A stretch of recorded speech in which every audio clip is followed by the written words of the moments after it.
பிரதமர் ஈவென்ட்ல நேற்று முதலமைச்சர் கலந்து கொள்ளாத. ஆனா நான் நேற்றே பேசியிருந்தேங்கன்னா, நேற்று நம்முடைய பிரதமர் அவர்கள் ஒரு விஷயத்தை நம்ம புரிஞ்சுக்கணும்.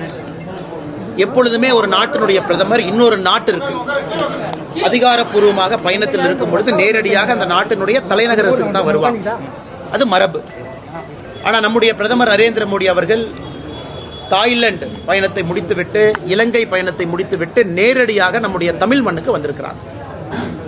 எந்த அளவுக்கு நம்முடைய மண்ணின் மீது ஒரு பெரிய மரியாதை வச்சிருக்கிறாங்க. அதே நேரத்தில் 8300 கோடி ரூபாய் மதிப்பு இருக்கக்கூடிய திட்டங்களை மக்களுக்கு அர்ப்பணிச்சிருக்கிறாங்க. முடிஞ்ச திட்டங்களை துவங்கி வச்சிருக்கிறாங்க. அதில் 550 கோடி ரூபாய்க்கு மேல பெருமானம் இருக்கக்கூடிய அந்த பாம்பன் புதிய பாலம், அதையும் நேற்று நாட்டு மக்களுக்கு அர்ப்பணிச்சிருக்கிறாங்க. இந்த நிகழ்வில் நம்முடைய மாநிலத்தினுடைய முதலமைச்சர் அவர்கள் பங்கேற்காதது உள்ளபடி வருத்தமே. அவர் கண்டிப்பா பங்கேற்றிருக்கணும். ஏன்னா அரசியல் ஒரு பக்கம், டெவலப்மெண்ட் ஒரு பக்கம், வளர்ச்சி ஒரு பக்கம் இருக்கும் பொழுது எப்பொழுதுமே வளர்ச்சிக்கு அதிக முக்கியத்துவம் பாரதிய ஜனதா கட்சி கொடுக்கும். அரசியலுக்கான நேரம் எப்பொழுதும் இருக்கும். ஆனா நேற்று நம்முடைய முதலமைச்சர் அவர்கள் அரசியல் செய்ய வேண்டிய நேரமோ காலமோ நேற்று இல்லை. அவர் அங்கிருந்து பிரதமரை வரவேற்று தமிழக மக்களுக்காக அர்ப்பணிச்ச திட்டத்தில் முதலாளா நம்முடைய முதல்வர் இருந்திருக்கணும். அதனால் எங்களுக்கு அதுல வருத்தம் தான். அடுத்த முறை பிரதமருடைய நிகழ்வுகள் நடக்கும் பொழுது நிச்சயமாக முதல்வர் தன்னை திருத்திக் கொள்வார் என்று எதிர்பார்க்கின்றோம். சார், இன்னைக்கு அசம்பிளில சீஃப் மினிஸ்டர் பேசும்போது ஃபிஷர்மேன் இஷ்யூ பத்தி பேசும்போது பிரதமர் ஒரு கன்ஸ்ட்ரக்டிவான ஸ்டெப்ஸ் எடுக்கல அப்படிங்கிறத பேசியிருக்காரு. சட்டப்பேரவையில் நம்முடைய மாண்புமிகு முதல்வர் அவர்கள் என்று பேசும் பொழுது இலங்கைக்கு சென்ற நம்முடைய பிரதமர் திரு நரேந்திர மோடி ஐயா அவர்கள் ஆக்கப்பூர்வமாக எதையும் பேசவில்லை என்கின்ற குற்றச்சாட்டை வச்சிருக்கிறாங்க. முதலமைச்சர் அவர்கள் ஊட்டிக்கு போனனால என்ன நடந்துச்சுன்னு அவருக்கு தெரிய வாய்ப்பு இல்லை. வெளியுறவுத்துறையினுடைய செயலாளர் அவர்கள் ஒரு செய்தி குறிப்பு அடிப்படையில் பிரதமர் அவர்கள் இலங்கையில் என்னெல்லாம் பேசினாங்க அப்படி.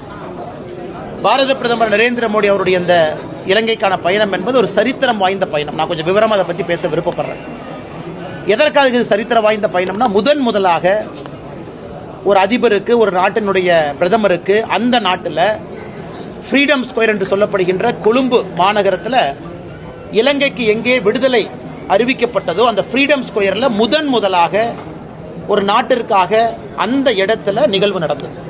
எப்படி நம்ம ராஷ்டிரபதி பவன் ஃபோர்கோர்ட்ல நிகழ்வு நடக்குமோ அதே போல ஃப்ரீடம் ஸ்கொயர்ல நேற்று நடந்த, முந்தானேற்று நடந்த நிகழ்வு தான் முதல் நிகழ்வு மற்றொரு நாட்டினுடைய அதிபருக்காக. அந்த அளவுக்கு முக்கியத்துவம் இலங்கை நாடு பிரதமர் கொடுத்திருக்கிறாங்க.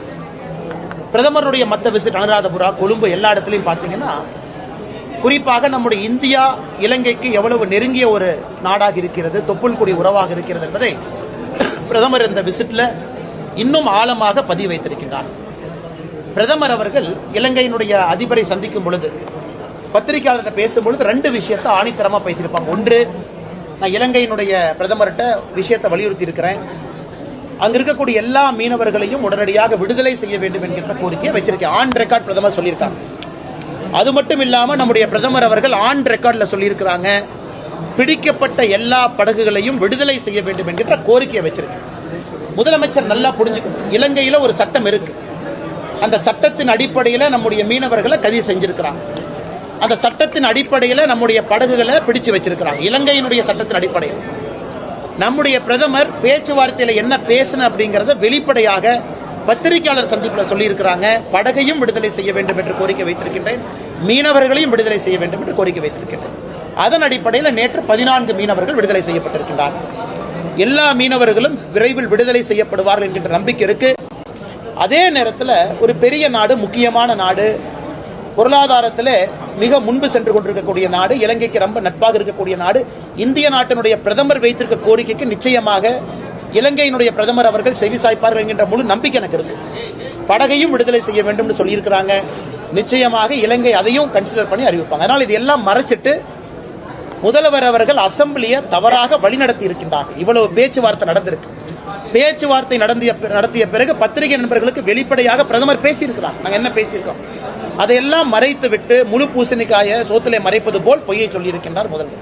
இரண்டாவது, கச்சத்தீவை பத்தி அவங்க என்ன பேசினாங்க அப்படிங்கிறது எனக்கும் தெரியாது, முதல்வருக்கும் தெரியாது, உங்களுக்கும் தெரியாது. ஒரு நாட்டினுடைய ரகசிய திட்டங்களை இன்னொரு நாட்டில் பொதுவெளியில பேச போவது கிடையாது. பாரதிய ஜனதா கட்சி தமிழகத்தினுடைய அதிகாரப்பூர்வமான நிலைப்பாடு, திமுகவுக்கு முன்பே எங்கள் நிலைப்பாடு கச்சத்தீவு திரும்பி கொண்டு வர வேண்டும் என்று திமுகவுக்கு முன்பே எங்கள் நிலைப்பாடு இருக்கு.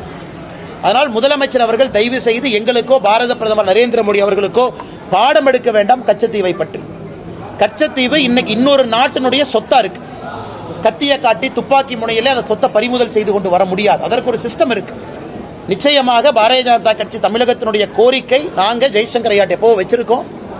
அதனால் அவர்கள் அவங்க மீட்டிங்ல என்ன பேசினாங்க, வெளிப்படையாக என்ன சொல்ல வேண்டுமோ பிரதமர் அவர்கள் சொல்லி இருக்கிறார். அதனால் இதை வைத்து முதலமைச்சர் அவர்கள் அரசியல் செய்வது நகைப்புக்குரியது.